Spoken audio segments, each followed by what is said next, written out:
রাবিসাকে একটা লোমহর্ষক ঘটনায় হত্যা করা হলো। 24 ঘন্টার ভিতরে মাননীয় প্রধানমন্ত্রী তার বাসায় গেলেন, তার মায়ের সাথে কথা বললেন, পিতার সাথে কথা বললেন, পরিবারের সাথে কথা বলেন, আশ্বস্ত করলেন। গ্রেপ্তার হয়েছে আসামি, চার্জশিট হবে এবং খুব দ্রুততম সময়ের মধ্যে বিচার সম্পন্ন হবে। আজকে নতুন একটা মব সৃষ্টি করে নতুন একটা দাবি দাওয়া নিয়ে, যে দাবি দেওয়ার ভাষা ভিন্ন হইতে পারে, দাবি দেওয়ার ভাষার মধ্যেও তো আমার শালীনতা থাকতে হবে। রাবিসাকে একটা লোমহর্ষক ঘটনায় হত্যা করা হলো, একটা নিষ্ঠুর, একটা নিকৃষ্ট, এমন একটা হত্যাকাণ্ড আমরা কখনো কেউ মেনে নিতে পারছি না, পারি না, পারার কোনো সুযোগ নাই। একটা ছোট বাচ্চা,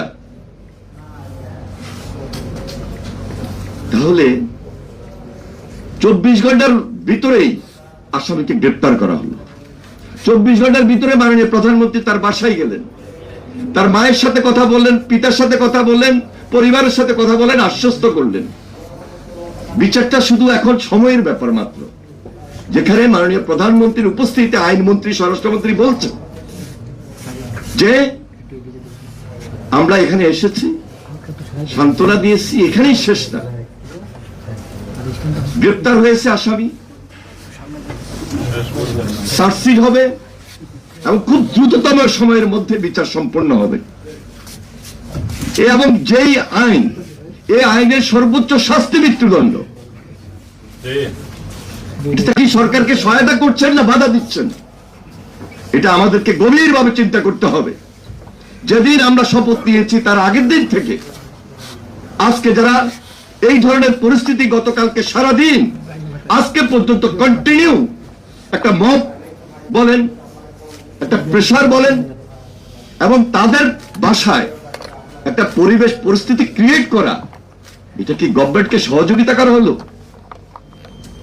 আমরা 17 বছর দেখেছি, আমরা 18 বছর দেখেছি বিরোধী দলের উপর একটা ফ্যাসিবাদ কিভাবে অত্যাচার করেছে, নির্যাতন করেছে। তাহলে সেটা কি আপনারা ভুলে গিয়েছেন? সেটা কি ভুলে যাবেন? দেশটাকে তো গড়তে দিতে হবে, সহযোগিতা করতে হবে। 3 মাসটা এনাফ টাইম না। ডে 1 থেকে মাননীয় প্রধানমন্ত্রী কি কাজগুলো করছেন, কি কাজগুলো করছেন, এবং প্রকারান্তে ওই কাজগুলা নিয়ে যেভাবে অট্টহাসি দিচ্ছেন, অসহযোগিতা করছেন এবং বিভিন্ন ভাষায় কথা বলছেন, এটা জাতি প্রত্যাশা করতে পারে না একটা বিরোধী দলের কাছে। আমার আছে টবে, আপনার আছে তো?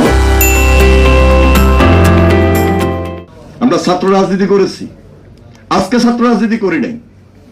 40, 30, 35 বছর আগ থেকে আমরা ছাত্র রাজনীতি করতে করতে আজকে এখানে এসেছি। আমাদের রক্ত, শ্রম, গাম, জেল, জুলুম, অত্যাচার, নির্যাতন।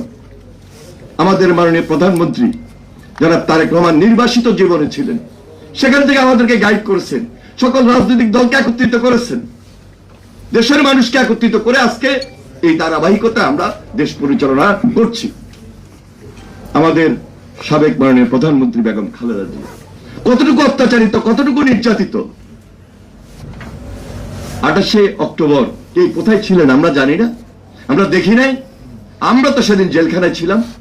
28শে অক্টোবর কার ভূমিকা ছিল এই দেশে, কোথায় কখন ছিল, কোন রাজনৈতিক দলের কোথায় কিভাবে ছিল?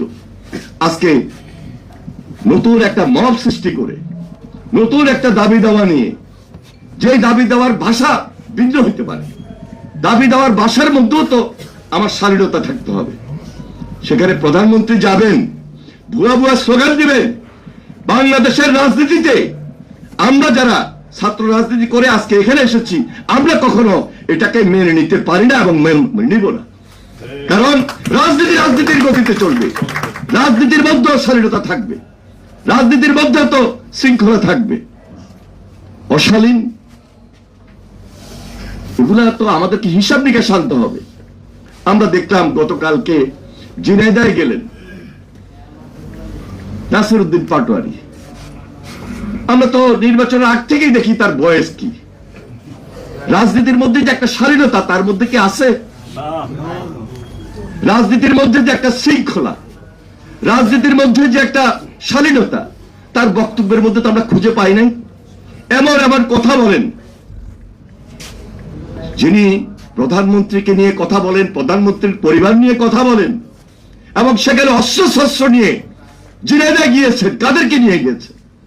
যারা একসময় এই দেশের ছাত্র রাজনীতিকে কলঙ্কিত করেছিল, যারা একসময় এই দেশের ছাত্র রাজনীতির ভাবমূর্তিকে নষ্ট করেছিল, কালিমা লেপন করেছিল, আজকে যারা বিরোধী দলে আছেন তাদের ছাত্র সংগঠনের ভূমিকা সম্পর্কে আমাদের ধারণা নাই।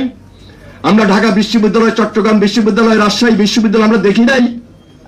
আজকে তারা প্রকারান্তে ভালো ব্যবহার দেখাচ্ছেন। প্রকৃতপক্ষে ভিতরে কি তাদের ভালো ব্যবহার? এটাও তো জাতিকে বিশ্লেষণ করতে হবে, চিন্তা করতে হবে।